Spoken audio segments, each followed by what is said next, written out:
Օբյեկտիվ պատճառներով հազարավոր քաղաքացիներ չեն հասցնի 2024 թվականի եկամուտների հայտարարագիրը ներկայացնել օրենքով սահմանված ժամկետում մինչև մայիսի 1-ը։ Ուստի խորհրդարանի քննարկմանն է ներկայացվել վերջնաժամկետը մինչև նոյեմբերի 1-ը հետաձգելու օրինագիծը։ Առաջարկվում է նոյեմբերի 1-ը վերջնաժամկետ սահմանել այս եւ հաջորդ տարվա համար։ Դրանից հետո վերջնաժամկետը կլինի հուլիսի 1-ը, իսկ ժամկետի սկիզբ կսահմանվի մարտի 2-ը։ Դրանից շուտ համակարգը հայտարարագիր չի ընդունի։ Ընդդիմադիրներին հետաքրքրում էր, թե այս պահի դրությամբ քանի մարդ է հայտարարագիր ներկայացրել։ Մոտավորապես 35,000 հոգի է սպայտությամբ հայտարարագիր լրացնել, մոտ 35,000 հոգի։ Ճիշտ եք ասում, այդ թիվը հայտարարագրման պարտավորություն ունեցող մարդկանց փոքր տոկոսն է, հիմա պատճառն եք ուզում իմանալ։ Պատճառ համար 1, որ մարդկանց մի զգալի մասը նույնականացման քարտ չի կարողանում ձեռք բերել չունի, պատճառ համար 2, ունեցողների մի զգալի մասը արդեն մի քանի ամիս գիտի, որ հայտարարագրման ժամկետը տեղափոխվելու է նոյեմբերի 1, այսինքն մարդիկ գիտեն դեռևս ժամանակ ունեն, եւ պատճառ համար 3, որ մեր ընդդիմադիր որոշ շրջանակներ հայտարարագրման համակարգը այնքան են դեմոդիզացրել, այնքան ապատեղեկատվություն են տարածել, որ այս ընթացքում նաև մարդկանց հետ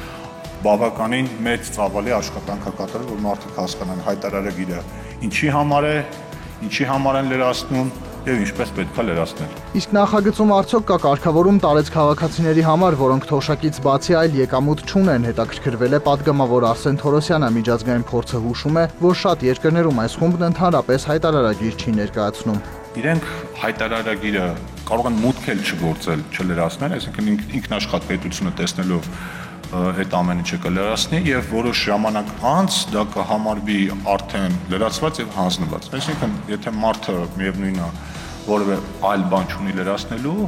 պետության համար էլ ֆիսկալ առումով դա որևէ հետաքրքրություն չի ներկայացնում։ Պարզապես ելնելով նրանից, որ մի քիչ տեխնիկական լրացուցիչ քննարկելու բաներ կար, այս փուլում չարեցինք, բայց անպայման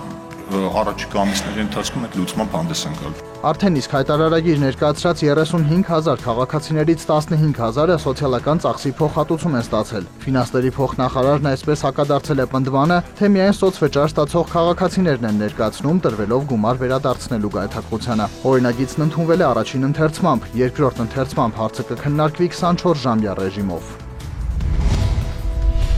Եվս մեկ հնարավորություն հայ երիտասարդների համար դրսևորելու ստեղծագործական միտքն ու ինժեներական կարողությունները։ Հայ-ամերիկյան Engineer-X ընկերությունը Հայաստանում կազմակերպել է հայ ինժեներական ոլորտի էվոլյուցիան խորագրով մրցույթ, որին մասնակցել են Երևանի պետական, պոլիտեխնիկական, ագրարային, ամերիկյան, հայ-ռուսական համալսարանների ուսանողները։ Նախաձեռնությունը ընկերության հիմնադիր բոստոնահայ Վահե Նիգողոսյանինն է։ Մենք հայերս շատ ուժեղ engineering ոլորտի մեջ էինք առաջ։ Մի քիչ կորսնցուցինք, ուզենք, որ ետ ստեղծենք, ինչու Չինաստան բիդի հրտանք, ինչու Հնդկաստան բիդի հրտանք, մենք մասնակիցներ ունենք, կարող ենք այստեղ ընկերությունին հրավիրել, որ հոստեղ ստեղծեն իրենց օֆիսները։ Սա լավ հնարավորություն է հայ մասնագետների համար ապրելով Հայաստանում աշխատել միջազգային կազմակերպությունների հետ։ Նպատակներ բացարձակապես, որ երգերից դուրս երթան։ Այստեղ ուզենք մեծացնել եւ ուժեղացնել mechanical engineering-ի ոլորտը։ Մինչև այժմ տղամարդկանց վերագրվող ինժեների մասնագիտությունն այսօր ընտրում են նաև աղջիկները։ Մրցույթի մասնակիցների մեջ շատ են եղել իգական սեռի ներկայացուցիչները։ Ուսանողները մրցել են ճարտարագիտության եւ ծրագրային ապահովման արտադրության ուղղություններում եռաչափ դիզայնի համաշխարհային առաջատար SolidWorks ծրագրով։ Մրցույթում լավագույնը ճանաչված ուսանողները հնարավորություն ունեն փորձաշրջան անցնել եւ աշխատանքի ընդունվել հայկական ընկերություններում։ Նպատակն է նաև Հայաստանում ստեղծել հայ ինժեներների թիմ, վերապատրաստելով մեր մասնագետներին։ 2025 թվականի ապրիլի 21-ին Կենտրոնական բանկը շրջանառության մեջ է դրել Ջերարդ Գաֆեսճյան 100 ոսկե հուշադրամը։ Ջերարդ Լեոն Գաֆեսճյանը ամերիկահայ բարերար ու գործարար է, Վաշինգտոնի հայոց ցեղասպանության թանգարանի եւ Երևանի Գաֆեսճյան արվեստի կենտրոնի հիմնադիրը։ Հուշադրամի դիմերեսին բարերարի կերպարն ու երախտապարտություն մակագրությունն է դարձրեցին նրա դիմապատկերն ու կրկեսային շքերթ Պարքսիթում ոսկերչական պատկերը։ Անվանական արժեքը 10,000 դրամ է, 86 գրամ ոսկի, թողարկվել է 300 հատօրինակով։